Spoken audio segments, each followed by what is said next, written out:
क्या आप दिमागी नक्सल हैं? एक्चुअली विरोध नहीं कोई कर रहा है, डिमांड कर रहे हैं, जेन्युइन डिमांड है। बाथरूम नहीं है, पानी का नल नहीं है, टीचर नहीं आ रहे हैं, टीचर आ रहे हैं तो शराब पी रहे हैं, पीट रहे हैं। लोग मांग करें कि इसको ठीक करिए। इसमें नक्सल हो जाने, राष्ट्र विरोधी हो जाने, सीआईए का एजेंट हो जाने की संभावना कहाँ है? दरअसल ये ऐसे दुश्मन चुनना चाहते हैं जिनसे लड़ने में इनको सुविधा हो। जैसे ये चीन की ओर देखने की हिम्मत नहीं करते, पाकिस्तान से 24 घंटे लड़ना चाहते हैं। अब नहीं लड़ रहे। चुनाव आयोग उनके लिए बेईमानी कराने को तैयार रहता है। अभी खबर आ चुकी है कि मुख्यमंत्री जो हैं तैयारी कर चुके हैं कि चुनाव से पहले स्त्रियों के अकाउंट में 20,000 रुपए पहले जाएंगे और 10-10 हजार के 3 किश्तों का वायदा जाएगा। तो 20,000 रुपए जिसके अकाउंट में बोलेगा, एक ऐसी स्त्री के जिसके पास पूरे वर्ष में पिछले 20,000 रुपए किसी भी मद से नहीं आए हैं, तो आप उसकी भावना को समझ सकते हैं। तो अब मान लीजिए 3-4% इससे हो जाता है, तो अगर 15-20% की बेईमानी करके एक पार्टी चुनाव में जा रही है और उसके पास एक धार्मिक आधार पर ध्रुवीकृत, जाति के आधार पर ध्रुवीकृत एक वोट हिस्सा है और चुनाव के ठीक समय में उसने 20,000 रुपए की रिश्वत दी हुई है, प्लस उसने चुनाव संयोजन करने वाली जो भी मशीनरी संभव है, जो भी मसलमैन हैं, इन सबको कुछ न कुछ कैश दे रखा है और इसको कोई रिकॉर्ड नहीं कर रहा है, कोई इसकी स्क्रूटनी नहीं कर रहा है एडमिनिस्ट्रेटिव, तो ये चुनाव थोड़ी होगा। तो ये बात जो आप कह रहे हैं, क्या ये राहुल गांधी और अखिलेश को नहीं पता है? फिर क्यों चुनाव? नहीं, वो तो चुनाव लड़ेंगे, हार जाने के बाद फिर वो उस तरह के बयान देंगे। अखिलेश यादव तो मुझे ऐसा नहीं लग रहा है, बहुत समय से मैं उनकी इस बारे में आलोचना कर रहा हूँ। अगर जनता को आंदोलनरत नहीं करेंगे, आप इन सब चीजों पे अवेकन नहीं करेंगे, इसके खिलाफ उनको खड़ा नहीं करेंगे, आप लड़ते हुए नजर नहीं आएंगे, तो इस प्रशासन के जरिए धांधली की जाएगी। विपक्ष लोगों को सड़क पे लेके खड़ा हो सकता है। कैसे? और जब जैसे अभी इलाहाबाद में हुआ आंदोलन से इस देश में एक राजनीतिक ऊर्जा आ गई है। स्कूल से बच्चे निकल के आ रहे हैं, ये किसी पॉलिटिकल पार्टी के करने से नहीं आए। जगह जगह बच्चों को लग रहा है कि उनके साथ अन्याय हो रहा है और चुप क्यों है? चुप और गूंगे लोगों को बोलने का स्वर दिया उन्होंने। दया आजम खान का मामला याद। अब आजम खान का सवाल बताइए, उसके खिलाफ कितना अत्याचार हो रहा है। बकरी चोरी का उस पर आरोप लगा के उसको चार्जशीट किया हुआ है। पूरे प्रदेश में आपको आंदोलन खड़ा करना चाहिए था कि नहीं करना चाहिए? नहीं। लेकिन आपको लगा कि आप भी बंद हो जाएंगे। तो जब आपको यही सब लग रहा है तो आप किसी के लिए नहीं लड़ सकते, आप सिर्फ अपने लिए लड़ रहे हैं कि आपको मुख्यमंत्री बना दिया जाए, बस। राम मंदिर एक पॉलिटिकल प्रोजेक्ट था, ये पहला पॉलिटिकल प्रोजेक्ट से बना हुआ मंदिर है। नहीं, ये मैसेज डीप डाउन है कि चंपत राय एंड गैंग इसमें शामिल है। बड़े मामले में चोरियां तरह तरह की हो रही थी वहाँ। तो जेब कटों को पकड़ लिया गया और डकैतों को बचाने की पूरी कोशिश हो रही है। मोदी एज अ ब्रांड जो है वो कितना प्रभावित हुआ है इससे? अरे वो तो अभी 2 साल है उसके। हाँ, 2, 2.5, 3 साल है। अभी जो समय है इनको गुजारना बहुत मुश्किल 2.5 साल में ही रहेगा। 29 की बात तो बाद में छोड़िए, पूरा देश उठ के खड़ा हो रहा है।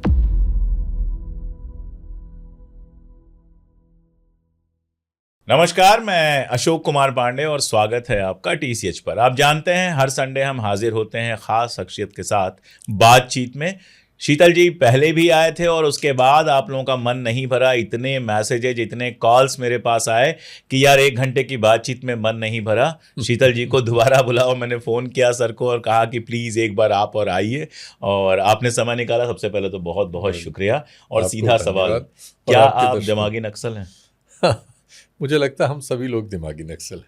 दिमाग है तो नक्सल हो ही जाएगा आदमी, जैसा सोच रहे हैं। चूंकि प्रधानमंत्री के संबोधन से ऐसा लगता है कि दिमाग होना नक्सली होना है। ओके। तो उस लिहाज से क्या कहा जाए, हम सब लोग उस गिर्द में जो परिभाषा वो चाह रहे हैं उस लिहाज से हम सब लोग बने। अच्छा, ये सब जो सर पूरा खेल है, आप लंबे समय से देख रहे हैं, बहुत सारी सरकारें आई गई राज्य में, केंद्र में, ये सब नहीं होता था। हमारे विरोधी एक ज़माना था जब CIA के एजेंट बहुत बड़ा आरोप होता था। 70s 80s में किसी को CIA का एजेंट कह दिया तो उसके लिए दिक्कत होती थी। लेकिन अपने ही देश की जनता को, अपने ही लोगों को सिर्फ इसलिए कि वो विरोध कर रहा है। अच्छा देखिए, अब तो वो बच्चे विरोध कर रहे हैं स्कूल के, जिनको तो आप कुछ नहीं कह सकते, जिनकी कोई विचारधारा भी अभी डेवलप नहीं होती है। वो किसी ना मोदी के खिलाफ है ना राहुल के साथ हैं, वो ऐसे बच्चे नहीं हैं। उनको समझ में आया कि सड़क पर उतरने से हमारी प्रॉब्लम सॉल्व हो सकती है। इतना उनके समझ में आया, हम अपने शहर का एक जंतर मंतर बना सकते हैं, और उन्होंने अपने स्कूल के लिए इस तरह की चीज़ें करनी शुरू कर दी। ये बौखलाहट है, ये डर है, ये खीज है, या क्या है? ये एक्चुअली विरोध नहीं कोई कर रहा है, डिमांड कर रहे हैं, जेन्युइन डिमांड है। बाथरूम नहीं है, पानी का नल नहीं है, टीचर नहीं आ रहे हैं, टीचर आ रहे हैं तो शराब पी रहे हैं, पीट रहे हैं और इस तरह की चीज़ें कर रहे हैं जो मतलब गैर कानूनी भी हैं, अमानुषिक भी हैं और बिल्कुल लापरवाही में आती हैं। लोग मांग करें कि इसको ठीक करिए। इसमें नक्सल हो जाने, राष्ट्र विरोधी हो जाने, CIA का एजेंट हो जाने, षड्यंत्र हो जाने की संभावना कहाँ है अगर आप एक विवेक सम्मत ढंग से सोचें। लेकिन चूंकि आप विवेक सम्मत ढंग से सोचने को तैयार ही नहीं है, आप तो खारिज करना चाहते हैं उस हर स्वर को जो आपसे कोई डिमांड करे, यानी सब चंगा सी है वाले परसेप्शन को जो डिस्टर्ब करे। हाँ, जो जवाबदेही, जो लोकतंत्र में बुनियाद है कि आप जवाबदेह हो। अगर आप वहाँ बैठे हैं जहाँ आप फैसले कर रहे हैं तो आपको जवाबदेह होना पड़ेगा। तो आप जवाबदेह होना ही नहीं चाहते, इसलिए आप उस हर स्वर को खारिज कर देना चाहते हैं उसकी बुनियाद से ही। ये उसी तरह की कोशिश है। अच्छा, थोड़ा दर्शकों के लिए भी, अपने लिए भी, आप लोग उस दौर के पत्रकार हैं जी, जब नक्सलवाद वाकई एक बड़ी बहस की चीज़ हुआ करती थी। जी जी जी। जंगलों में संघर्ष चल रहा था अपने तरीके का, कुछ लोग खारिज कर रहे थे, कुछ लोग समर्थन कर रहे थे। ये सारी चीज़ें 70s 60s और 80s की हैं जी। बाद में तो अपने आप बहुत आपस में ही तोड़फोड़ और क्या क्या कैसे कैसे हो गया। वहाँ से नक्सलवाद आता है। उसके बाद नक्सली एक टर्म इन्होंने क्या डाला था, अर्बन नक्सल का टर्म डाला था, जिसको एक्सप्लेन किया गया कि शहरों में रहने वाले लोग जो उनको समर्थक करते हैं, वहाँ से दिमागी नक्सल का। नक्सलवाद से लाख विरोध है। मैं कम से कम, आप जानते हैं, किसी हिंसा का कभी समर्थन नहीं कर सकता, लेकिन वो भी एक जेन्युइन गुस्से से ही निकला हुआ था। आप कह सकते हैं डिरेल कर गया, आप कह सकते हैं कि ग्लैमराइज हो गया, आप जो चाहे वो कह सकते हैं, लेकिन एक जेन्युइन गुस्से से निकला हुआ टर्म था। और मुझे नहीं याद आता है कि उस समय के जो प्रधानमंत्री या बाकी लोग हुआ करते थे, उन्होंने भी उसके बौद्धिक आधार को कोई क्रिमिनलाइज करने की कोशिश की थी, बल्कि उसको अलग तरीके से उसको डील किया जाता था। आज जहाँ पे हम हैं वहाँ पे भी इनको बार बार नक्सल क्यों याद आता है, जबकि एज अ मूवमेंट वो लगभग अपनी धार खो चुका है? दरअसल ये ऐसे दुश्मन चुनना चाहते हैं जिनसे लड़ने में इनको सुविधा हो। जैसे ये चीन की ओर देखने की हिम्मत नहीं करते, पाकिस्तान से 24 घंटे लड़ना चाहते हैं। अब नहीं लड़ रहे हैं, अब नहीं, भले लड़ रहे हैं। ऑपरेशन सिंदूर के बाद सर मोदी जी ने एक बार पाकिस्तान का नाम नहीं लिया। हाँ, इधर वो भी लेना अब कम कर दिया, आपने ठीक कहा। अब जैसे नक्सल हैं, जैसा उन्होंने खुद ही कह दिया है, हम लोगों को कहने की जरूरत नहीं है कि उन्होंने उनको मार गिराया है, खत्म कर युद्ध के स्तर पर। लेकिन जैसा आपने उसके अलावा भी कहा, वो ज़्यादा सटीक है उस मामले में। नक्सल दरअसल है क्या? वो है एक ताकतवर की हिंसा के खिलाफ कमजोर का हिंसक प्रतिवाद। ये मोटा मोटी जो समझ में आता है वो ये है, जिसकी हार तय है क्योंकि वो सामने वाला कमजोर है। लेकिन वो भी प्रतिवाद करते समय हाथ जोड़ के और वो इधर उधर वो सहारा नहीं ले रहा है, कोशिश कर रहा है आपसे लड़ने की। ये जो कोशिश है, ये हमारे देश में नक्सलवाद के रूप में हमने देखी। जब उसमें राजनीतिक विचार चला जाता है तो सत्ता के लिए एक माध्यम बनने की कोशिश होती है, जैसा कुछ देशों में हुआ, और फिर वो उससे जुड़ जाता है, वो एक अलग चीज़ है। वो घटनाएं तो रुक नहीं रही हैं। आपके सारे करने के बावजूद अभी बिहार में एक घटना हुई है जिसमें एक गरीब मजदूर को एक जमींदार ने अपने घर में शराब पिए हुए था और गोली मार दी। उसकी प्रतिक्रिया में उसके जैसे तमाम लोगों ने जुट के उस जमींदार का घर फूंक दिया। यहाँ कोई पार्टी नहीं थी, कोई चुनाव नहीं था, कोई निशान नहीं था, कोई राजनीतिक मांग नहीं थी, कोई वो नहीं था। लेकिन ये जो घटना है, यही एक विस्तार अगर लेती है, संगठित रूप से लेती है, तो वो नक्सलवाद और दूसरी श्रेणियों में चली जाती है। यही तो हर जगह हुआ है, जहाँ भी हो। वो जल, जंगल, जमीन वगैरह को बचाने के लिए हिंसक रास्ते उन्होंने अपनाए। और हिंसा का जैसा कहा कि लोकतंत्र में हम उसका समर्थन नहीं कर सकते, संविधान राज्य ने भी अपने तरीके की हिंसा की, राज्य ने भी राज्य ही करता है, राज्य करता या कराता है ताकतवर के पक्ष में। और जब वो करता है तो उसकी प्रतिक्रिया होती है। प्रतिक्रिया एक जुलूस निकाल के, धरना दे के, एक वो लिख के हो सकती है, भूख हड़ताल या फिर खिसिया के हिंसा में बदल के हो सकती है। तो ये जो खिसियाने तक की पोजीशन पैदा हो जाती है, वहाँ पे आप उसको फिर उस तरह से परिभाषित कर देते हैं। लेकिन आपने चूंकि समाज में इस तरह से स्थापित कर दिया है कि ये सब बात न करके नक्सल माने कुछ पता नहीं किया, जैसे बहुत सारे मामलों में पता नहीं किया, वैसे इसमें भी पता नहीं किया, तो वो समाज को इस तरह से देते हैं कि इससे ही सारा नुकसान है। लेकिन वहाँ आप हजारों बल्कि लाखों आपने पेड़ काट दिए, जिनको आप लगाएंगे नहीं, लगा पाएंगे ही नहीं, उगा पाएंगे नहीं अपने जीवन काल में। उस तरह के बहुत सारे जंगल क्रिएट होने में वनस्पति विज्ञानी कहते हैं कि 200 साल से कम नहीं लगता एक जंगल की तरह बनने में। बिल्कुल, कम से कम उसे 200 चाहिए। जिनको आपने उजाड़ा वो हजारों साल के जंगल थे, अब काटने में आप उन्हें बना नहीं पाएंगे। आपने उजाड़ दिया, तो आपने उजाड़ दिया आर्थिक हितों के लिए। आर्थिक हित कुछ इंडिविजुअल्स के हैं, सरकार की ओर से आप कुछ इंडिविजुअल्स को फायदा पहुंचा रहे हैं, और बहुत सारे इंडिविजुअल्स को आप वहां बर्बाद आपने करके छोड़ दिया, जिनका रोजगार उससे जुड़ा हुआ था, उसी से जीवन जुड़ा हुआ था, उसी पर निर्भर थे वो। आज से नहीं, हजारों साल से उनको लगता था वो उनका है, लेकिन आपने कुछ कागज पे लिख लिया और तय कर लिया कि उनका नहीं है, आपका हो गया। आपके पास बंदूक थी, आप सरकार थे, आपने उसको करने के लिए बंदूक चलाई, उन्होंने उस बंदूक का जवाब बंदूक से दिया, तो आपने उनको नक्सल कहा, और उसके बाद जो आप चाहें वो कहते रहे। अब आप इस तरह का कोई भी अगर कृत्य होता है या कहीं कोई प्रतिक्रिया होती है तो उस श्रेणी में उसको डालना चाहते हैं, या वो नहीं भी होती है तब भी आप उसको उसी श्रेणी में डालना चाहते हैं कि बच्चे अगर जंतर मंतर पर बैठ गए तो वो बौद्धिक नक्सल हैं, दिमागी नक्सल हैं। बच्चे अगर स्कूल से निकल आए, उन्होंने कहा टॉयलेट नहीं है, तो वो भी नक्सलवाद में ट्रेनिंग ले रहे हैं। कोई और आदमी आता है कि आपने जो सड़क बनाई थी इसमें गड़बड़ी की है, देखिए उखड़ रही है, तुम बौद्धिक नक्सल हो। तो ये है, कुल कोशिश ये है जी।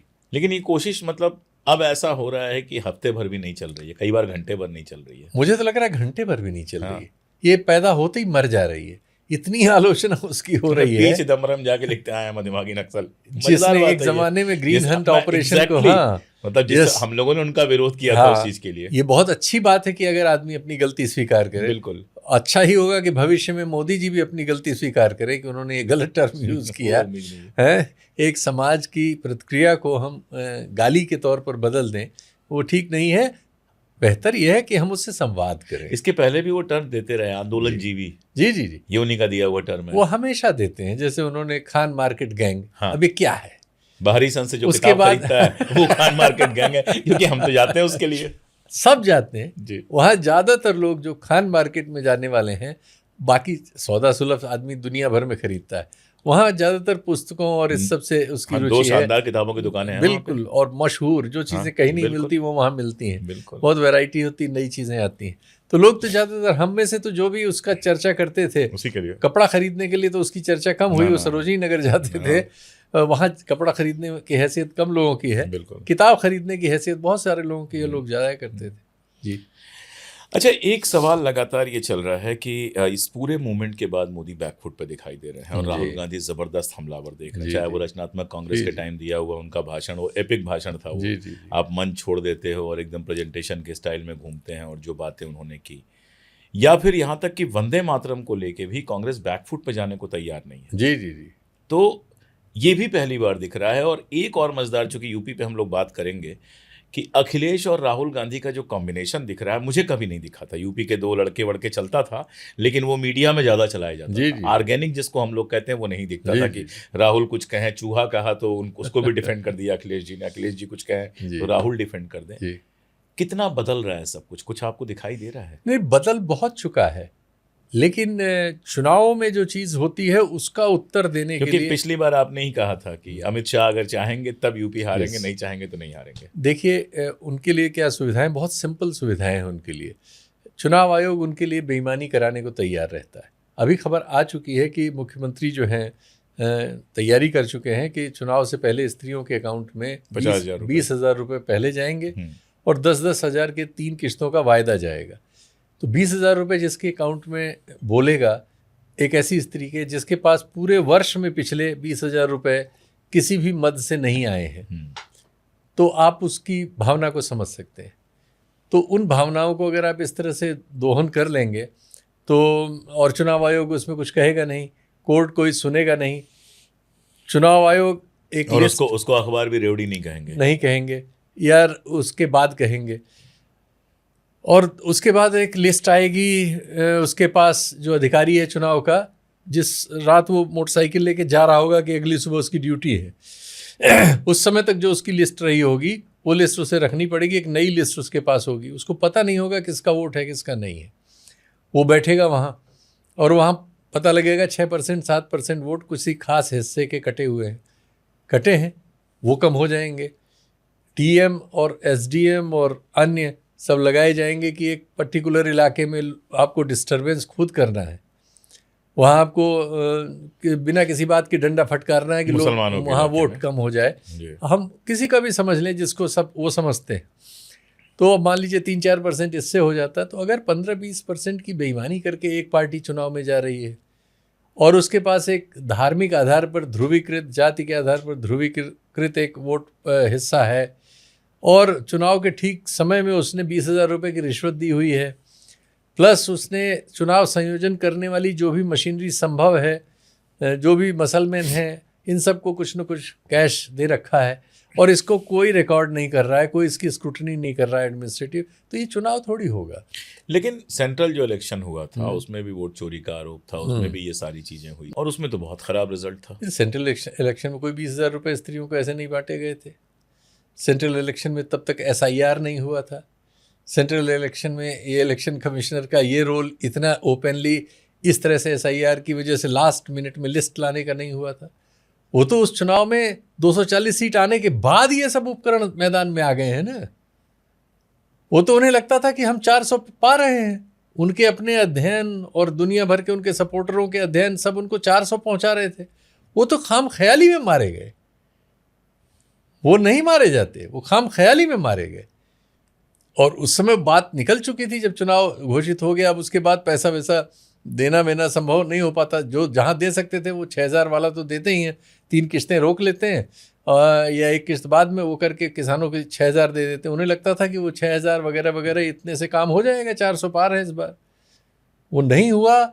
इसके तुरंत बाद उन्होंने वो ऑपरेटर्स लगाया, महाराष्ट्र में बदल लिया, हरियाणा में बदल लिया, बिहार में बदल लिया, फिर बंगाल लूट लिया, और अब उत्तर प्रदेश का नंबर है। तो ये बात जो आप कह रहे हैं, क्या ये राहुल गांधी और अखिलेश को नहीं पता है? फिर क्यों चुनाव लड़ रहे हैं? नहीं, वो तो चुनाव लड़ेंगे, हार जाने के बाद फिर वो उस तरह के बयान देंगे। अखिलेश यादव तो मुझे ऐसा नहीं लग रहा है, बहुत समय से मैं उनकी इस बारे में आलोचना कर रहा हूँ कि वो अगर जनता को आंदोलनरत नहीं करेंगे, आप इन सब चीज़ों पे अवेकन नहीं करेंगे, इसके खिलाफ उनको खड़ा नहीं करेंगे, आप लड़ते हुए नजर नहीं आएंगे, तो इस प्रशासन से के जरिए धांधली की जाएगी। आप बहुत सारी ऐसी सीटें हार जाएंगी जिसमें आप 10-15 हज़ार से जीत रहे होंगे। आप सिर्फ वही जीत पाएंगे जिसमें आप 50,000, 1 लाख से जीत रहे होंगे। तो उतनी बेईमानी संभव नहीं होती। जिसमें 2, 4, 5, 10 हज़ार की होगी, SDM को फ़ोन आ जाएगा, वो रिकाउंट ये वो कर देगा। ऐसा पहले भी देखा गया है। अब इसके बहुत सारे उदाहरण हैं। उदाहरण मेरे पास नहीं, एफिडेविट पे कोर्ट्स में पड़े सड़ रहे हैं।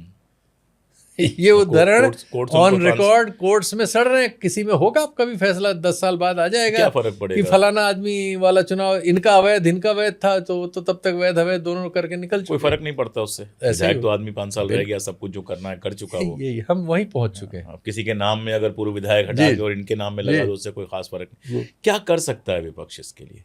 क्योंकि माहौल तो दिख रहा है। मैं भी लोगों के विपक्ष लोगों को सड़क पे लेके खड़ा हो सकता है। और जब जैसे अभी इलाहाबाद में हुआ, इलाहाबाद में राहुल गांधी की सभा थी। हाँ। जून में कांग्रेस पार्टी ने एक मैदान बुक किया, उसका एडवांस दे दिया, एडवांस नहीं पूरा पैसा दे दिया, रसीद ले ली, तैयारियां शुरू कर दी। जब वहाँ टेंट वेंट लग गया और सभा होने वाली थी, 1 हफ्ते पहले उस प्रशासन ने, वहाँ के स्थानीय प्रशासन ने, जिसका मैदान था, उसने कहा साहब हम आपको नहीं दे सकते। 1 साल पुराना एक कोर्ट ऑर्डर दिखा दिया जो उसके बारे में नहीं, जनरल बात थी कि इस ऑर्डर के तहत जो है हम ये नहीं दे सकते आपको, वो गलती हो गई, अपना पैसा वापस ले लीजिए। अब कांग्रेस अड़ गई कि आप दो न दो, हम तो यहीं करेंगे सभा और हम खुले में करेंगे और हम घुस जाएंगे, देखते हैं, आप तो रोको हमें, हमने तो आपको फीस दे रखी है, आप प्रशासन से मिलकर ऐसा कर रहे हैं। और उसके बाद प्रशासन को भी दबिश हुई और ये राहुल गांधी की ओर से भी क्लियर हो गया, यहाँ से जो भी उनके सूत्र हैं कि होगी सभा और वो आ रहे हैं। तो उन्हें लगा कि अफरा तफरी, कि उनकी टीम पहले ही पहुंच गई थी, अफरा तफरी हो जाएगी, समझ में उनके आ गया। और पूरे देश से और पूरे प्रदेश से तमाम कांग्रेस कार्यकर्ताओं में भी जोश आया। उत्तर प्रदेश में पर्टिकुलरली, जहां एकदम मुर्दनी छाई हुई है, तो लोग अपनी अपनी गाड़ी घोड़ा, जिसके पास साइकिल डब्बा था, लोग निकलने हर जगह से खबरें आई, लोग निकल रहे हैं। तो वो सब आके प्रशासन के हाथ पैर फूल गए। तो फिर 2 दिन पहले हो गया कि नहीं नहीं आप कर सकते हैं, ये शर्तें हैं। वो शर्तें उड़ते हैं तो कहीं क्या। और वहाँ प्रकृति ने पानी बरसा रखा था, कीचड़ था, उनको लगा कि लोग नहीं जुट पाएंगे, कीचड़ फीचड़ है, कहाँ हो पाएगी। वहाँ भयानक भीड़ हुई। आपका शहर है, आप खुद ही बिल्कुल, जानते हैं, बिल्कुल। सब आपके पास रिपोर्ट्स होंगी। मैं तो वहाँ गया था, तो वो जो इलेक्ट्रीफाइंग माहौल था, तो ऐसा माहौल आप पैदा कर दीजिए तो सब चीज़ उड़ जाएंगी। ये हजार, रिश्वत, पैसा, तो यही बेईमानी। वाला सवाल है मेरा कि अगर 2 विधायकों वाली पार्टी जो है ये इलाहाबाद में ये कर सकती है, तो हाँ, देखिए अखिलेश जी का जो वोट बेस है हाँ, और जो अखिलेश जी का सपोर्टर बेस है वो फाइट करने वाला है। वो कोई ड्राइंग रूम वाला बेस नहीं है। हाँ, आपने तो बहुत करीब से देखा है, हमने भी देखा है कि नेताजी साइकिल से निकलते थे और हजारों की भीड़ साथ चलती थी, भिड़ जाते थे। ठीक बात। तो वो तो दौर ही दूसरा था। हाँ, तो वो काम अखिलेश जी क्यों नहीं कर पा रहे हैं? जब ऐसा सपोर्टर बेस आपके पास है, आप उसके 15-16% से शुरुआत करते हो वहां पे। उसके उत्तर इस समय नहीं है देने का, लेकिन मैं ये कहूँगा कि कर नहीं रहे हैं ये अपने लिए, वो जो कर रहे हैं वो बहुत अपना नुकसान, राजनीतिक रूप से अपना बहुत भारी नुकसान कर रहे हैं। उन्हें करना चाहिए, और अब तो वो ऑलरेडी बहुत लेट कर चुके हैं, लेकिन अब भी अगर वो इस काम पे तुरंत जुटें, परवाह करना छोड़ के, रिस्क लेना पड़ेगा और कोई रास्ता ही नहीं है। रिस्क तो है, छापे पड़ेंगे, एक्शंस होंगे उनके यहाँ, जो भी उनके फंड वगैरह के इश्यूज हैं उन सब पे नुकसान हो सकता है, लेकिन और कोई रास्ता नहीं है। और अगर नहीं कर सकते तो फिर आपको उस जगह पे नहीं बैठे रहना चाहिए जिस जगह पे आप हैं। आप अलग हो जाइए, किसी को सामने करिए कि भाई ये लड़ेंगे, जो लड़ सकते हैं वो लड़ने के अलावा भागने का कोई जगह बची नहीं राजनीति में। देखिए पिछले हफ्ते राजू पारुलेकर से मेरी बात हो रही थी। जी जी। और राजू ने एक बात कही कि जनता के विद्रोह, या यूं कहें कि भारतीय जनता पार्टी के विदाई और अभी के माहौल के बीच में अगर कोई सबसे बड़ा रोड़ा है तो वो रीजनल पार्टीज है। हाँ, मैं उनसे सहमत हूँ नहीं सहमत हूँ पता नहीं, जो उन्होंने कहा वो इसको सिर्फ मैं रिपीट कर रहा हूँ। हाँ, और बोले उन्होंने जो पैसे कमाए हैं, जो करप्शन किया है और जो सारी चीज़ें हैं, सैकड़ों करोड़, हज़ारों करोड़ जो अकाउंट्स में हैं, उसके चलते कभी वो फैसला कुन लड़ाई नहीं लड़ पाएंगे। हाँ। लेकिन राजू की हमदर्दी थोड़ी सी कांग्रेस के प्रति है, मैं उससे कोई असहमत नहीं हूँ, वो रहनी चाहिए। लड़ उस तरह से कांग्रेस भी नहीं उतना रही है। ठीक बात है। वो वैक्यूम सबने छोड़ा है।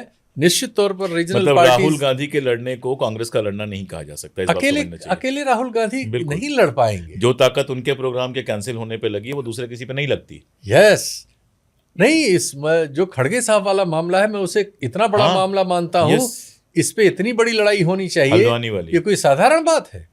बिल्कुल।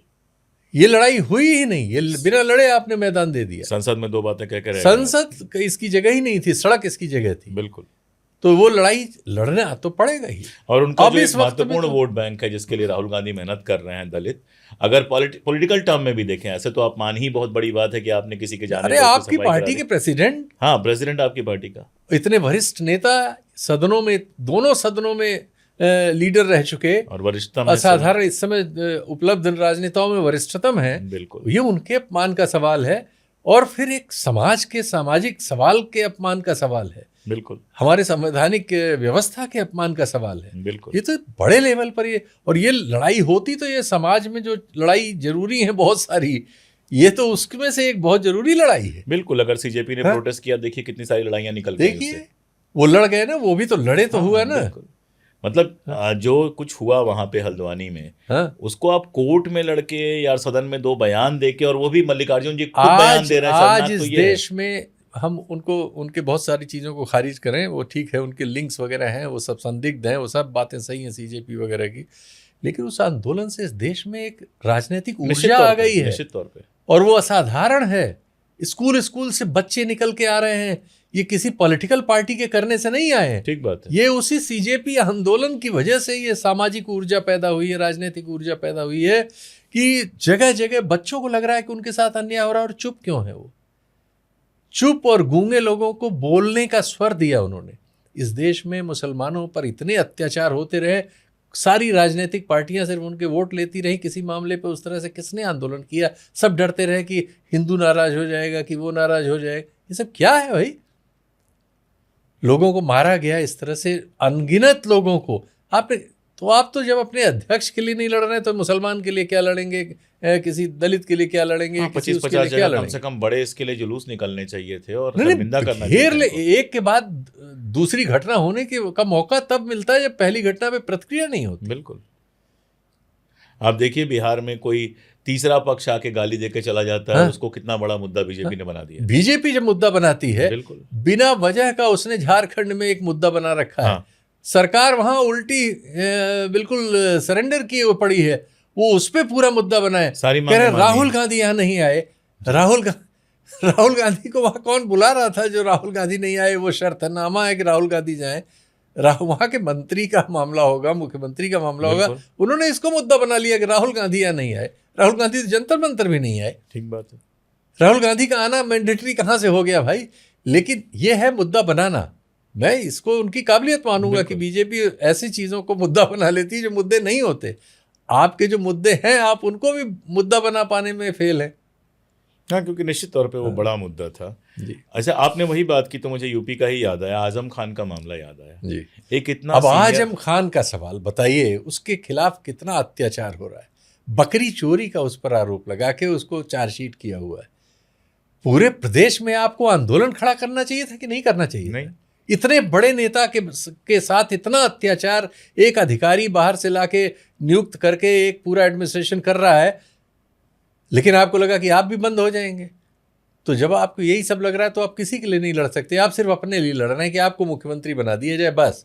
बाकी कोई जेल में सड़ के मर जाए, कोई क्या हो जाए, इन सब चीज़ों से ना। आजम खान वाला तो वाकई एग्जाम्पल है कि बिना किसी हिचक के वो उत्तर भारत के सबसे बड़े मुस्लिम नेता थे, इसमें तो कोई दो राय था नहीं। हम उन्हें एक नेता माने तब भी वो कितने बड़े नेता थे। हाँ। तो कैबिनेट मिनिस्टर रहे, गृह मंत्री रहे, मुख्यमंत्री के बाद के पदों पर रहे, और बहुत एक अलग तरह का व्यक्तित्व है उनका। उनसे असहमति तो आपकी किसी से भी हो सकती है। हाँ, भाई कल को अगर आदित्यनाथ को भी कोई इस तरह से आरोप लगा हाँ। कि गोरखनाथ मंदिर के बाहर से बकरी चुरा ली बकरी उन्होंने चुरा या ली। भैंस चुरा लिया, हाँ। तो हम कहेंगे क्या बेवकूफी है। हाँ।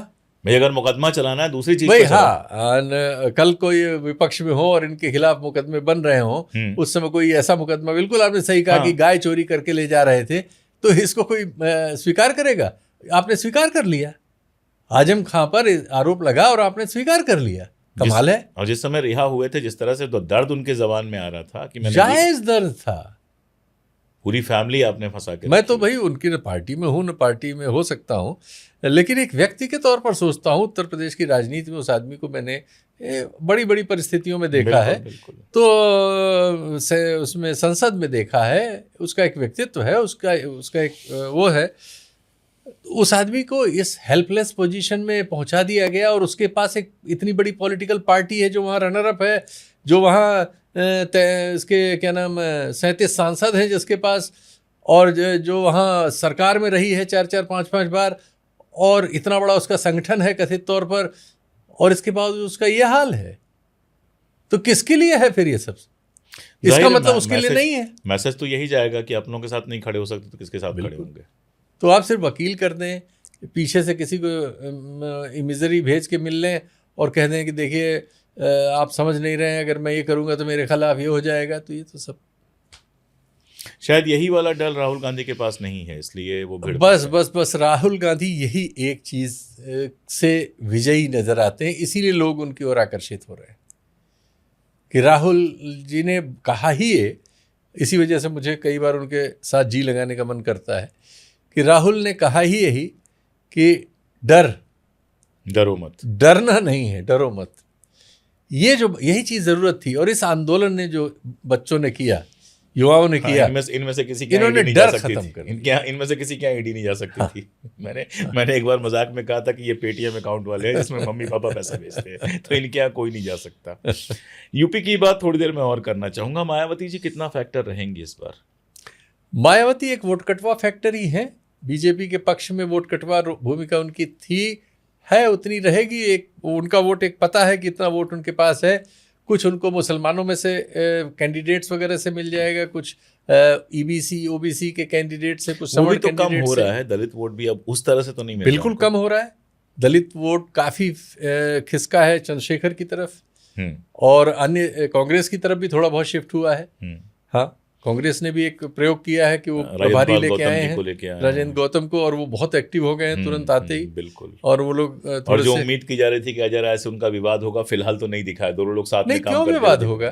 क्यों? वो तो एक दूसरे को मतलब उससे मुझे लगता है कि चीजें बढ़ रही हैं। हाँ, क्योंकि पांडे जी थे और राय साहब थे तो वो एक अलग तरह का कॉम्बिनेशन दिख रहा था। हालांकि पांडे जी भी बहुत शानदार आदमी है, अविनाश पांडे भी अपने आप में बहुत अच्छे आदमी है, लेकिन हाँ मेरी तो मुलाकात नहीं, लेकिन मैंने उनके बारे में अफर्मेटिव चीजें सुनी। हाँ नहीं, मेरी हाँ कुछ मुलाकातें उनसे प्रोग्राम में ही वहाँ पे गया हुआ था।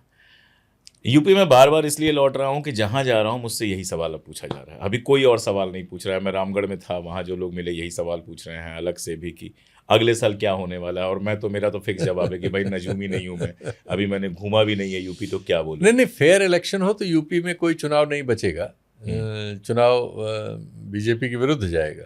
लेकिन क्या फेयर इलेक्शन होगा, ये सवाल मैं उल्टा आपसे पूछूं तो आप बताइए। किसी के पास का जवाब नहीं, इसका जवाब तो किसी के पास नहीं है। और विपक्ष अगर नहीं मेहनत करेगा तो फिर तो नहीं, आंदोलन, अगर आंदोलन की आंच रहेगी तो फिर हिम्मत नहीं पड़ती है।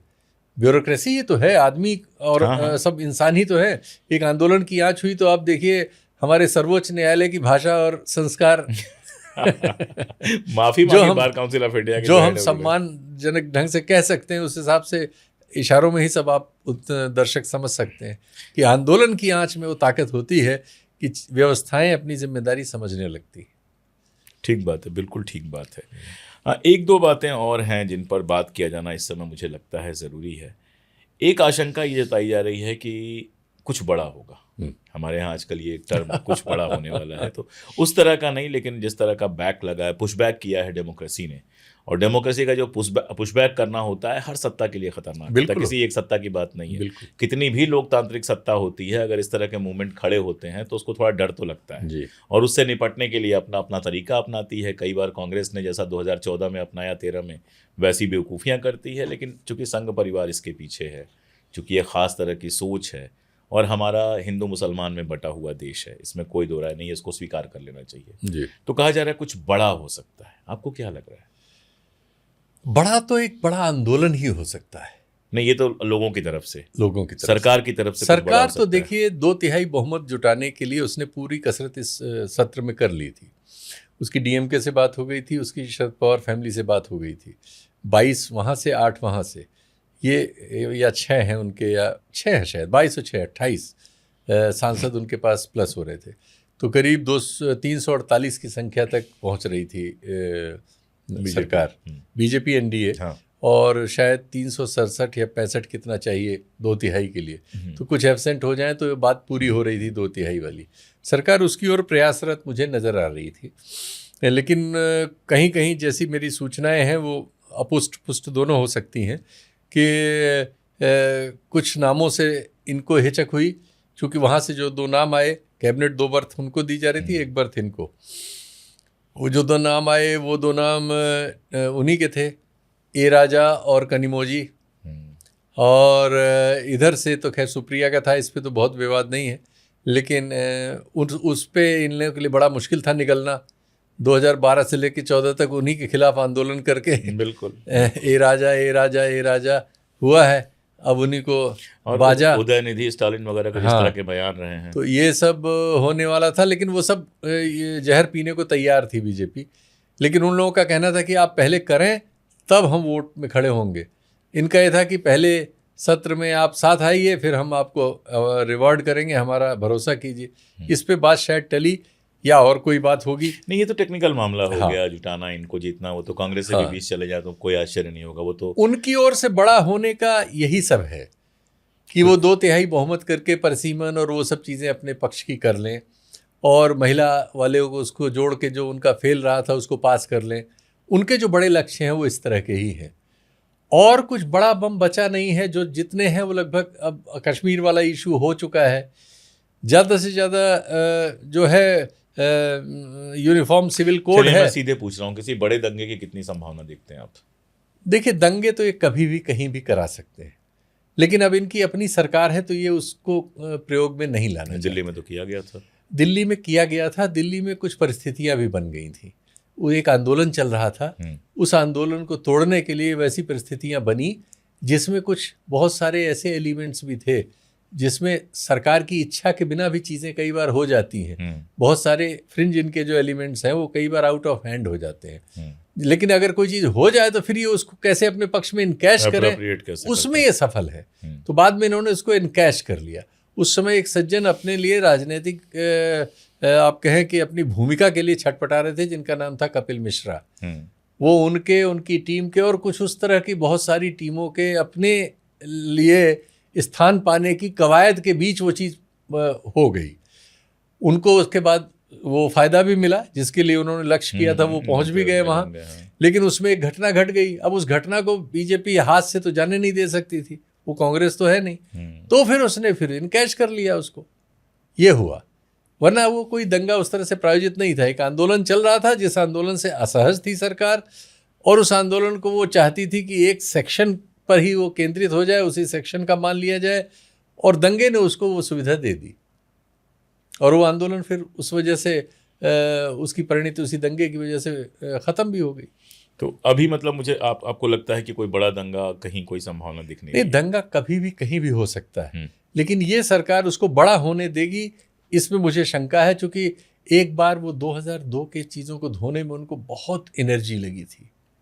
मोदी जी एक चीज़ ये भी जानते हैं कि बहुत सारी चीज़ें यहाँ से ज़्यादा दुनिया भर में धोनी पड़ती हैं, और USCIRF वगैरह जो है वो लगातार इन सब चीज़ों पर मॉनिटर कर रहा है, और वहाँ से दबाव था। अभी जो ये आपका ये रुका है, ये क्या नाम, जो नया कानून FCRA वाला है, तो आप क्या सोच रहे हैं हमारे आपके कहने से रुक गया है? अमेरिका का दबाव था वो, तो ये तो अमेरिका का दबाव है।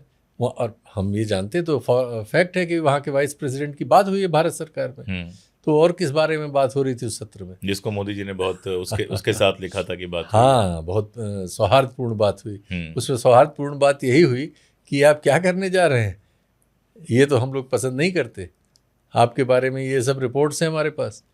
इतना इशारा काफ़ी होता है।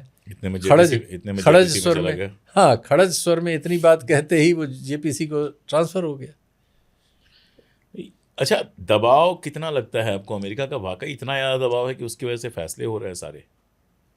अरे भाई, ये तो अब इसमें कोई अस्पष्ट चीज़ ही नहीं है, ये खुल के सामने है। हम इतना एनर्जी उनसे खरीदने लगे महंगी दर पर, लंबी दूरी से, वेनेजुएला से भी ले रहे हैं। 70 दिन में तेल पहुंच पा रहा है, LNG पहुंच पा रही है, 4 गुना 5 गुना ज़्यादा किराया दे रहे हैं, इंश्योरेंस कॉस्ट ज़्यादा दे रहे हैं, कॉस्ट ज़्यादा दे रहे हैं, हर फैसला उनसे कर रहे हैं मिलके, तो फिर और क्या इसका मतलब है? यूपी वाले में एक सवाल और रह गया था, वो दिमाग में था, फिर बात दूसरी तरफ चली गई कि राम मंदिर वाले का कितना असर होगा उस पर, राम मंदिर चोरी वाले मामले का। नेचुरली वही देखिए, उसको समाजवादी पार्टी उस पर लगातार एम्फेसिस कर रही है। उसका एक नुकसान इनके हो चुका है, और वो नुकसान ये है कि सवर्ण जातियों में भी इनके प्रति जो जोश था उसमें होश की मात्रा बढ़ गई है। अच्छा। और जोश की मात्रा कम हुई है, क्योंकि ये तो डेटा बता रहा है कि लोग आ रहे हैं। आने वालों की संख्या में भी कमी हुई है, बहुत कमी हुई में जबरदस्त कमी हुई है आने वालों की संख्या में। उसी इलाके के हैं, आपको मैं गया वहां पे, उस दौरान भी गया जी। कमी नहीं, बहुत कमी हो गई आने वालों की संख्या में, और निश्चित तौर पर जब आने वाले कम आएंगे तो चढ़ावा भी कमी आएगा। अच्छा, मंदिर जो हमारे यूपी में रहे हैं ना, बहुत ऑर्गेनिक मंदिर रहे, जैसे बनारस वाले जो मंदिर है, कुछ कहने की जरूरत नहीं है उसके लिए। उसके लिए किसी सरकार की जरूरत नहीं है, किसी प्रचार की जरूरत नहीं है। आप किसी भी टाइम जाइएगा तो आपको वहाँ पे लोग दिखेंगे, पूरे साल दिखते हैं, क्योंकि काशी जो है वो एक ऐतिहासिक रहा है और लोग जाते रहे। मैं ऐसे परिवारों को जानता हूँ जो कहीं किसी काम से, कोर्ट कचहरी काम से गए तो भी वहाँ टेक के आएंगे। और भी बीसियों मंदिर आप गिना सकते हैं, बीसियों मैं गिना सकता हूँ। राम मंदिर एक पॉलिटिकल प्रोजेक्ट था, ये पहला पॉलिटिकल प्रोजेक्ट से बना हुआ मंदिर है, और इस पहले प्रोजेक्ट में ही ज़बरदस्त चोरी हुई। उसके बाद आप हटाते हो, इस्तीफा होता है, लेकिन वो दिखाई देते हैं वहीं आसपास। गोल गोल घुमाने की कोशिश किया जाता है कि नहीं, संतों ने चोरी नहीं की थी। 4 लड़कों को फंसाने की कोशिश की जाती है जो प्यादे भी नहीं थे ठीक से। मतलब क्या यूपी में ये मैसेज गया है कि बीजेपी खुद शामिल हो सकती है इस चोरी में? नहीं, ये मैसेज डीप डाउन है कि चंपत राय एंड गैंग इसमें शामिल है, बड़े मामले में, और छोटे जेबकटों को इसमें पकड़ा दिया। जो चोरियां तरह तरह की हो रही थी वहाँ, डकैती हो रही थी, जैसा खुद नृपेंद्र मिश्र ने कहा जो शब्द लिया, और चोरी भी हो रही थी। तो जेबकटों को पकड़ लिया गया और डकैतों को बचाने की पूरी कोशिश हो रही है। ये तो है समझ मोटे तौर पर। अब ये है जो समर्थक है वो उसी पर केंद्रित होना चाहता है, वो टीनू यादव को ढूंढ लेगा, उसमें यादव टर्म ढूंढ लेगा, वो वहाँ चला जाएगा, अखिलेश से बातचीत दिखा देगा, और बाकी लोग जो हैं वो दूसरे को दिखाएंगे। वो एक अलग है, लेकिन एक बड़े समाज में जो धर्म भीरू समाज है उसका दिल टूट गया है इनसे। और चूंकि ये मंदिर पहला था, हमारे देश में इकोनॉमी बहुत बड़ी है, करीब 4.5 लाख करोड़ की है मंदिर इकोनॉमी हमारे यहाँ। इतना चढ़ावा साल में आता है, ट्रांजैक्शंस में जाता है डिफरेंट लेवल पे। इसको एक इंडस्ट्री के तौर पर कारपोरेट्स की तरह और इसको एक टूरिज्म इंडस्ट्री में बदल के आरएसएस अपने कब्जे में लेना चाहता है। एक बार ये इंडस्ट्री के तौर पर डेवलप हो जाए, ऑर्गेनाइज हो जाए और ये सब इसके कब्जे में आ जाए, तो आप सोचिए फिर इनको फाइनेंशियल का भी कोई दिक्कत ही नहीं, हजारों साल के लिए पूरी व्यवस्था ना फाइनेंशियल जो चली आ रही है, व्यवस्था नहीं, इतनी बड़ी व्यवस्था कि उससे वो सारी व्यवस्थाएं चला सकते हैं, राजनीति को, सब चीज़ों को फंड कर सकते हैं और नई और चीज़ें कर सकते हैं। तो वो उनका लक्ष्य है, लेकिन उस लक्ष्य के पहले प्रयोग में ही वो बुरी तरह से फ्लॉप हुए हैं, और फ्लॉप नहीं हुए, एक चोर की तरह पकड़े गए हैं। अब उसको लीपने की कोशिश जारी है। 2014, 2019 और 2024 तीनों इलेक्शन को देखें तो मुझे 3 पॉइंट दिखते हैं जो मोदी के दिखाए गए। 2014 में ये आया कि करिश्मेटिक नेता जो सारा कुछ बदल देगा और सब कुछ कर देगा, बेहद ईमानदार, जिसके पास परिवार नहीं है, ये वो। 2019 में दूसरा आता है हिंदू राष्ट्र, सीधी बात नहीं होती है लेकिन पुलवामा के बाद से हिंदू राष्ट्र, और दूसरा ये कि आक्रामक नेता जो ये ख़त्म कर देगा और पलट के जवाब देगा। 2024 में विश्व नेता, विश्व गुरु। इधर पिछले अगर आप 3-4 महीने में देखेंगे तो ये सारी छवियां, राम मंदिर हुआ, बाकी सारी सड़कें जिस तरह से टूट रही हैं, बाकी सब हो रहा है, उससे ईमानदारी वाला मामला जाता है। स्ट्रेट फॉरवर्ड आप आगे पीछे होते हैं। सीजेपी वाले मुद्दे पे पहले आप कहते हैं कुछ नहीं करेंगे, फिर इस्तीफा कराते हैं, फिर इधर होते हैं, उधर होते हैं। और तीसरा जिसका गले मिलकर जो राहुल गांधी ने बताया कि विश्व नेता होने की जो छवि थी वो टूटती है। तो मोदी एज अ ब्रांड जो है वो कितना प्रभावित हुआ है इससे। और देखिए सब कुछ ठीक है, मैं मानता हूँ वोट चोरी वोरी, लेकिन एक बात आपने ही कही, आप ही से उधार ले रहा हूँ कि जहाँ 10-15 हज़ार का मामला होता है वहाँ तो मैनेज हो जाता है, लेकिन जहाँ 40-50 का मामला बनता है वहाँ कोई मैनेज नहीं कर सकता। ठीक बात। तो आंधी जब आती है, और हम लोगों ने आंधी देखी है, एक आध इलेक्शंस में तो देखी है, बिल्कुल 2014 भी एक तरह की आंधी थी, बिल्कुल, तो उसमें आप कुछ नहीं कर पाते। तो अगर उसको मान के उसको हम देखें तो उम्मीद थोड़ी सी बच जाती है। तो एज अ ब्रांड जो मोदी बदला है, अगले चुनाव में फिर मोदी के चेहरे पे जब आप जाएंगे तो ये सारी चीजें कितना काम कर पाएंगी? अरे वो तो अभी 2 साल हैं उसके, हाँ 2 ढाई 3 साल हैं। अभी जो समय है इनको गुजारना बहुत मुश्किल इस 2.5 साल में ही रहेगा। 29 की बात तो बाद में छोड़िए, अभी जाने क्या क्या चीजें कैसे अनफोल्ड होंगी। पूरा देश उठ के खड़ा हो रहा है, पूरा देश सब बर्दाश्त नहीं कर रहा है। रामदेव जो बोल रहा है, हाँ, तो देश अब बर्दाश्त नहीं कर रहा है, देश बिलबिला रहा है। तो हमें नहीं पता कि अभी 26 बीतते तक क्या होगा, दिसंबर में क्या होगा, अक्टूबर में क्या होगा, अगले साल क्या होगा, पता नहीं किस बात पर क्या हो जाएगा। तो अभी बस देखते जाइए, अभी तो देखना होगा। चल रही है हाँ, अंग्रेजी में। 29 तो बहुत आगे की बात आप कह रहे हैं। लोहिया जी आप लोगों के ज़माने में बहुत फेमस नारा था, हम भी जब कॉलेज में थे, जिंदा कौमें 5 साल इंतजार नहीं करती। तो अब वक्त ये है कि इस समय देश इंतजार करने को तैयार नहीं। और इसीलिए बार बार मैं वो सवाल फिर लेके आ रहा हूँ, वो बड़ा होने वाला जो लोग पूछ रहे हैं, वो इसी डर से पूछ रहे हैं जी कि इसको रिप्रेस करने के लिए क्या क्या हो सकता है, कैसे कैसे हो सकता है। देखिए इसको रिप्रेस करना, क्योंकि एक उदाहरण हमारे पास है, नालसार के छात्रों ने बहिष्कार किया, आया इनकी बीजेपी के सांसद, बार काउंसिल के अध्यक्ष, उनका आया कि किसी को जो है रजिस्टर ना करो, और जो उन्होंने किया उनकी जांच करो। 1 घंटे बाद आया कि केवल जांच होगी, उसके 4 घंटे बाद आता है कि जांच भी नहीं होगी, उसके आता है कि माफी मांगी, और उसके पहले सुप्रीम कोर्ट के चीफ जस्टिस कहते हैं क्या बेवकूफ़ी है कर रहे हो। हाँ, वो उनको तो सुप्रीम कोर्ट में उनको रजिस्टर कराओ। तो ये जो पुशबैक है, जो उनको लगा था कि ऐसे कर देंगे, डर जाएंगे, और ये हो रहा था। पिछले 11 साल में ऐसे ही ऑर्डर आ रहे थे और लोग झेल रहे थे, और यहाँ वापस लेना पड़ा। देखिए ऐसा नहीं है कि बाकी सारे लोग दुनिया की घटनाओं से कटे हुए हैं और सिर्फ हम ही आप उससे भीग गए। सब लोग देख रहे हैं कि दुनिया भर में बेचैनी क्या करा रही है। बच्चे हमसे ज़्यादा जानते हैं। हाँ, और जो लोग बैठे हुए हैं संस्थानों में वो भी उससे ज़्यादा जानते हैं। अगर वो कोई इस परिस्थिति को नहीं निर्मित करने देना चाहता अपने खिलाफ कि वातावरण इतना उग्र हो जाए कि वो उन परिस्थितियों का शिकार हो, ये सब जान रहे हैं। तो किसी एक को बचाने की एक सीमा होगी। हर आदमी के मन में उनके बारे में एक सीमा है कि हम ठीक है सरकार के साथ हैं, लेकिन अपने खिलाफ नहीं है। अगर हम पे आ रही होगी तो हम सरकार के साथ नहीं, अपने साथ हैं। क्योंकि इनमें ज़्यादातर सरकार के साथ भी किसी स्वार्थ से हैं। हम सभी लोग सिर्फ स्वार्थ से ही हैं। किसी को पद मिला है उनकी वजह से, किसी को पद मिलेगा उनकी वजह से, ये संभावना है। लेकिन पद तो तब मिलेगा जब रहेंगे। तो दौर अगर ऐसा आएगा कि सड़क पे आप अराजकता ही अराजकता पाएंगे, घर से निकल नहीं सकते, कहीं कुछ कर नहीं सकते। अब क्या स्थिति हो रही है उत्तर प्रदेश में, एक आईपीएस की मदर को लूट के मार दिया, किस बेदर्दी से 80 साल की वृद्धा को मारा है, आईपीएस वो उसका बेटा है। एक बंदे को गोरखपुर में भोजन पे भोज पे बुला के मार दिया। तो कहीं भी कुछ इस तरह से और बहुत बेदर्दी से ये सब हिंसा हो, इसलिए कि समाज में अराजकता फैल रही, बेरोजगारी इतनी अंतहीन जा रही है, ये सब रुकेगा नहीं भाई। आपने 17-18 हज़ार लोगों की टांग में गोली मार रखी है अपराध रोकने के लिए, 1000-1500 लोगों के सीने में गोली मार रखी है, मतलब गैर कानूनी काम कर रखा है, हजारों लोगों के घर गिरा दिए हैं, लेकिन ये सब हो रहा है।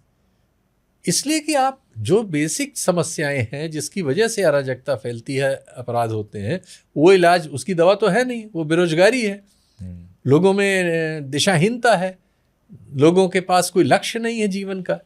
तो ऐसे लक्ष्यहीन लोगों को ऐसी मिसाइलें कहाँ दगेंगी, समाज पे ही दगेंगी। उनको दागने के लिए ही तो कहीं वो बात नहीं कही जा रही जिसमें कहा जा रहा है कि वो वाहिनियां बनाने के लिए जो करेंगे, क्योंकि वाहिनियां तो हमने मुसोलिनी की वाहिनी में जानता हूँ, ब्लैक शर्ट्स, नहीं, इनकी तो हिटलर की चाहता हूँ, दर्जनों वाहिनियां हैं भाई। तो उनको एक्टिवेट होने के लिए कहा गया। एक्टिवेट हैं वो कलबुर्गी को मार चुकी हैं, पानसारे को मार चुकी हैं, दाभोलकर को मार चुकी हैं, गौरी लंकेश को मार चुकी हैं, असंख्य छोटे बड़े लोगों को मार चुकी हैं, मारती रहती हैं। अभिनव सेना है, पता नहीं कौन कौन सी हैं, बहुत से इंडिविजुअल्स हैं, बहुत से जातियों के ग्रुप्स हैं, रोज़ लोगों के सर पे इनाम घोषित करते रहते हैं। वो तो हमारे यहाँ रन ही कर रही हैं। वो सब तो जो उपकरण हैं उनको कहाँ बंद है। खुलेआम एक पादरी को अपने उसकी जीप में जलाया के मारा जा चुका है, जो विदेशी था, जिससे सारी दुनिया में नाक कान सब कट गए थे हमारे। तो हम वो सारे पाप करने की हमारी मशीनरी उपलब्ध है, वो कहाँ कमी है। यानी दो संभावनाएं दिखती हैं, एक संभावना सिविल वार जैसी दिखती है। ये रास्ता ऐसी चीज़ों का वहीं जाता है, जो मैं शब्द इसलिए बार बार नहीं प्रयोग करना चाहता कि हम उस रास्ते में भी नहीं चाहते। हम चाहते हैं लोकतांत्रिक तरीकों से ही देश चले, ये लोकतंत्र रहे, जो पूर्वजों ने हमें दिया था, हम उसकी रक्षा कर पाएं। हम नहीं चाहते कि वो अराजकता के दावानल की भेंट चढ़ जाए। और मेरा अपना भरोसा हिंदुस्तान के बहुमत पर है। बहुमत मतलब चुनाव के हिसाब से नहीं कह रहा, समाज के बहुमत पर है, जो इस तरह की हिंसा को सैंक्शन नहीं करता है। बहुत अच्छी बात है, यही भारत की सबसे अच्छी बात है, और इस अच्छी बात की रक्षा होती रहे, ये हमारी कामना रहती। तो ठीक है, 47 के पहले भी देश गांधी के साथ ही खड़ा हुआ था, सावरकर के साथ नहीं खड़ा हुआ। और मैं राहुल गांधी के साथ खड़े होने की बात नहीं करूंगा, वो होंगे ही लोग, विपक्ष वो हैं, लेकिन देश अगर लोकतंत्र के साथ खड़ा होता है, और देश अगर अहिंसा के साथ खड़ा होता है, और देश नवनिर्माण के साथ खड़ा होता है, तो देश के इतिहास में ये एक सुनहरा वर्ष होगा, और हम और आप दोनों उसके साक्षी बनेंगे। और किसी रक्तरंजित अध्याय की तरफ जा रहा है तो हो सकता है हमारा आपका रक्त भी उसमें शामिल हो, तो बचेंगे क्या? जो भी होगा हम हैं, जो सबका होगा वो हमारा भी होगा, हम तो यहीं रहेंगे, यहीं बिल्कुल इसी मिट्टी। और हमारे पास कोई जेड प्लस नहीं होगी, न कभी थी, न होगी, इच्छा भी नहीं है, इच्छा भी यही है बड़ी कि बात इसी मिट्टी में। बिल्कुल बिल्कुल। तो आज के लिए इतना ही। मैं 3 सवाल आपके सामने छोड़कर जा रहा हूं बस। सरकार जनता के लिए होती है या जनता सरकार के लिए होती है? सोचिएगा, जवाब देने का मन करे तो दीजिएगा कमेंट में, ना मन करे तो ना दीजिएगा। दूसरी बात ये कि आखिर लोकतंत्र में सरकारें बदलने की व्यवस्था क्यों की गई थी?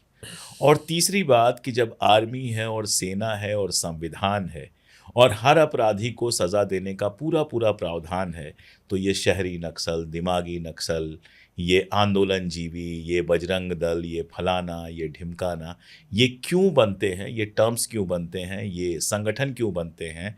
क्या पुलिस से भरोसा कम हुआ है, संविधान पे भरोसा नहीं है, या फिर वो जो फटाफट न्याय अपने हिसाब से, जो फटाफट न्याय हमेशा अन्याय होता है, वो अपने हिसाब से देने की जो जिद है, वो इन सब पर भारी पड़ रही है? ये 3 सवाल आपके सामने छोड़कर मैं जा रहा हूँ, और मैं चाहूँगा इन पर आप सोचें। अगर सोचेंगे तो मुझे अच्छा लगेगा, बाकी तो आप जनता हैं, आप जनार्दन हैं। आज के लिए इतना ही। बहुत शुक्रिया सर। बहुत बहुत धन्यवाद।